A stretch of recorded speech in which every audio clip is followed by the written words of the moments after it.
സ്വലാത്തിൽ ഉപയോഗിക്കാം. പക്ഷേ നമ്മൾ ഈ ഇബ്രാഹിമിയ സ്വലാത്തിൽ സയ്യിദിനെ പറയാൻ പാടില്ല എന്ന് പറയുന്നത് ഇബ്രാഹിമിയ സ്വലാത്തിൽ നബി തങ്ങൾ പഠിപ്പിച്ച സ്വലാത്താണ്. അപ്പം നബി പഠിപ്പിച്ച സ്വലാത്തിൽ നമ്മളെ വക ഒരു വാക്ക് കൂട്ടാൻ പറ്റില്ല. അപ്പോൾ ഒരു വചനം നബി പഠിപ്പിച്ചു തരും.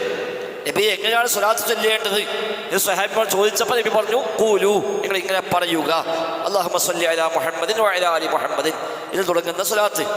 അതിൽ നബി തങ്ങൾ സയ്യിദിനെ പഠിപ്പിച്ചില്ല. അപ്പം നബി തങ്ങൾ പഠിപ്പിച്ചു തന്ന ഒരു വാചകത്തിൽ അവിടെ സയ്യിദുകൾ കൂട്ടിയാലേ ശരിയാവുള്ളൂ എന്ന് നമ്മൾ പറയുമ്പോൾ അതിനർത്ഥം എന്താണ്? നബി പഠിപ്പിച്ചത് അത്ര പെർഫെക്റ്റ് അല്ല, അതെന്തോ ഒരു കുറവുണ്ട്, ഇത് വെച്ചു കൊടുക്കുമ്പോഴാണ് ആ കുറവ് നികത്തപ്പെടുക എന്നാണല്ലോ അതിനർത്ഥം. അതാണ് നബിയും നമുക്ക് പറഞ്ഞത്. അത് അള്ളാഹിൻ്റെ റസൂലിനെ അങ്ങോട്ട് പഠിപ്പിക്കലായി മാറും. അതുകൊണ്ട് നബി പഠിപ്പിച്ച ഒന്നിൽ നമ്മളെ വക പേര് ചേർക്കാൻ പറ്റുകയില്ല. അപ്പോൾ ബാങ്ക് കൊടുക്കുമ്പോൾ അഷ്ഹദു അന്ന മുഹമ്മദ് റസൂലുള്ളാഹിനെ കൊടുക്കുള്ളൂ. ഒരു പള്ളിക്ക് അഷ്ഹദു അന്ന സയ്യിദുനാ മുഹമ്മദ് റസൂലുള്ളാഹി പറഞ്ഞില്ലല്ലോ. അവിടെ പറയാൻ പറ്റുമോ വെച്ചാൽ പറ്റൂല. കാരണം അത് അങ്ങനെ തന്നെ വചനം പഠിപ്പിച്ചതാണ്. അപ്പോൾ ഒരു വാക്ക്, ഒരു വാചകം പ്രത്യേകം പഠിപ്പിച്ചെന്നിട്ട് ഇത് നിങ്ങൾ പറയുവീൻ എന്ന് നബി പറഞ്ഞാൽ അതിന് പിന്നെ നമ്മളെ വക കണ്ടു വെക്കാൻ പറ്റുകയില്ല. അപ്പം നബി സയ്യിദ് അല്ലാത്തതുകൊണ്ടല്ല, ആ സ്വലാത്തിൽ നബി ഞങ്ങൾ പഠിപ്പിച്ചപ്പോൾ എവിടെയും സയ്യിദ് പഠിപ്പിച്ചില്ല.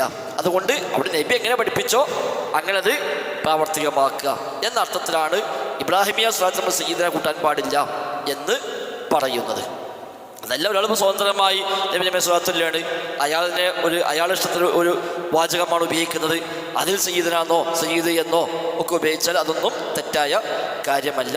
നബി പ്രത്യേകം പഠിപ്പിച്ച ഒരു വചനത്തിൽ നമ്മളെ വക കൂട്ടാനോ കുറക്കാനോ നമുക്ക് അനുവാദമില്ല. എവിടെയെങ്കിലും നമ്മളെ വകപ്പാണ്, നമ്മളെ വകപ്പ സല്ലല്ലാഹു അലൈഹി സയ്യിദനാ മുഹമ്മദ് ഒരാൾ പറഞ്ഞു, തെറ്റുണ്ടോ ചോദിച്ചാൽ തെറ്റൊന്നുമല്ല.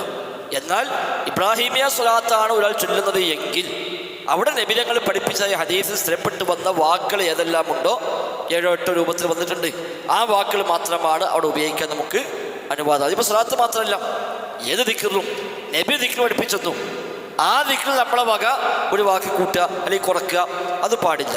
അത് നബി പഠിപ്പിച്ചതിനെ നമ്മൾ തിരുത്തലായി മാറും. നബി ഒന്ന് പഠിപ്പിച്ചില്ല, പക്ഷെ അത് പോരാ, അല്ലെങ്കിൽ അത് കുറച്ച് ഏറെ വെച്ച് കുറക്കണം അല്ലെങ്കിൽ കുറച്ച് കൂട്ടണം എന്ന് പറയുമ്പോൾ നബിയേക്കാളും വലിയൊരായിട്ട് നമ്മളവിടെ അതിലൂടെ വരുന്നുണ്ട്. അതുകൊണ്ടാണ് അതിലൊന്നും പാടില്ല എന്ന് പറയുന്നത്. അല്ലാഹു അഅലം.